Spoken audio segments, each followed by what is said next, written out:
Bos, apa kabar?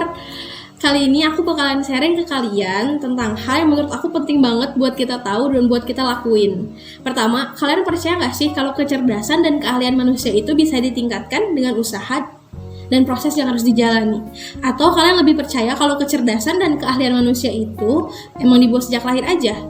Buat kalian yang percaya kalau kecerdasan dan keahlian manusia itu bisa ditingkatkan dengan usaha, selamat, kalian sudah menerapkan dan menjadi bagian dari orang-orang yang menerapkan growth mindset. Hah, apaan tuh growth mindset? Jadi, menurut buku yang ditulis oleh Carol Dweck yang judulnya itu Mindset, di bukunya itu dia mengkategorikan manusia menjadi dua tipe, yakni adalah orang-orang dengan growth mindset dan orang-orang dengan fixed mindset. Jadi, Carol ini mendeskripsikan orang-orang yang dengan growth mindset adalah mereka yang percaya dan yakin bahwa kecerdasan dan keahlian manusia itu bisa ditingkatkan dengan proses yang harus dijalani. Sedangkan orang-orang yang berpikiran fixed mindset itu adalah orang-orang yang percaya dan yakin kalau kecerdasan dan keahlian itu dibawa sejak lahir. Jadi nggak ada tuh yang namanya ruang untuk berkembang dan perubahan. Tapi sejatinya manusia, menurut Carol Dweck ini, dia bilang kalau kita ini adalah campuran dari keduanya, pola pikir kita ini campuran dari keduanya. Jadi, terkadang kita menggunakan fixed mindset dan terkadang kita menggunakan growth mindset sesuai kondisi yang kita hadapi. Namun, Dweck juga bilang bahwa akan lebih baik jika kita menggunakan growth mindset lebih sering dibandingkan fixed mindset.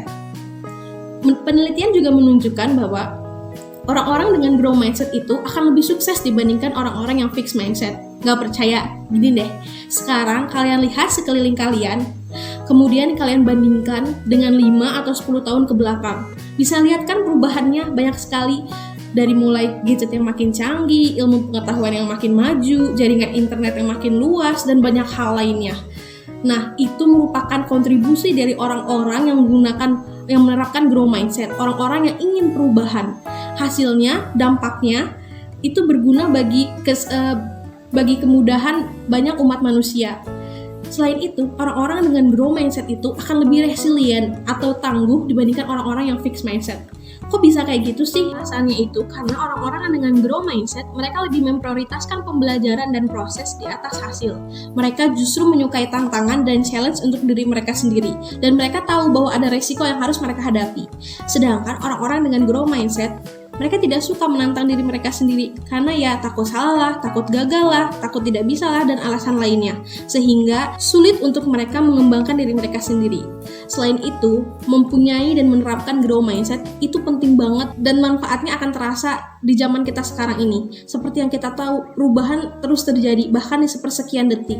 Jika kita terus-terusan menggunakan fixed mindset, sulit untuk kita beradaptasi dengan zaman, bahkan kita akan tergerus oleh situasi sekarang ini. Nah, sekarang buat kalian yang nonton video ini mungkin ngerasa kalau misalnya kayaknya aku masih terus-terusan pakai fixed mindset deh, kayaknya aku sulit deh untuk menerima perubahan, atau bahkan aku sulit untuk men-challenge diri aku sendiri.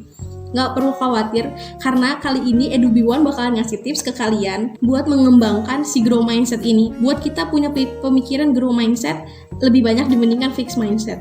Jadi, tips yang pertama itu adalah understand it, atau pahami. Jadi, kunci pertama itu kita harus percaya dan yakin kalau pikiran kita dan diri kita ini bisa berubah. Bahkan, para neuroscience itu mengatakan bahwa otak kita ini sifatnya dinamis dan mudah dibentuk. Yang kedua, itu adalah focus on process over result. Artinya, fokus pada proses dibandingkan hasil. Jadi, untuk punya pemikiran growth mindset, kita harus mengubah orientasi kita bukan pada hasil di depan, tapi proses berkembang yang kita jalani. Meskipun di depan nanti hasil tidak setinggi yang kita inginkan, tapi kita harus ingat dan kita harus bangga sama diri kita sendiri bahwa kita udah mulai men-challenge diri kita sendiri. Dan proses berkembang itu yang gak dimiliki oleh banyak orang. Dari kita menghargai proses, kita akan lebih tahu di mana kelebihan dan kekurangan kita. Selain itu, kalau kita terus-terusan fokus pada hasil, di saat kita mendapatkan nilai rendah, kita akan merasa kalau diri kita nggak mampu atau bahkan diri kita ini bodoh. Padahal bukan seperti itu cara kerjanya. Setiap orang pasti pernah mengalami kegagalan dan waktunya kita hanya untuk menerima itu, dan waktunya kita untuk bisa menerima itu semua. Yang ketiga adalah do challenging things, atau lakukan hal-hal yang menantang. Untuk memiliki growth mindset, waktunya kita untuk keluar dari zona nyaman kita. Karena zona nyaman gak akan ngasih kita perubahan. Dengan kita keluar dari zona nyaman kita menghadapi hal-hal baru dan tantangan-tantangan baru yang harus kita hadapi. Di saat itulah otak kita akan mengadopsi growth mindset ini, akan beradaptasi dengan growth mindset. Jadi, jangan takut untuk keluar dari zona nyaman kita. Meskipun orang-orang menganggap kita aneh, tapi ingat satu hal, kalau kita itu mau berkembang dan berubah untuk hidup yang lebih baik lagi. Jadi, mulai sekarang, yuk kita terapin growth mindset di kehidupan kita supaya kita bisa membawa perubahan buat orang banyak. Dadah!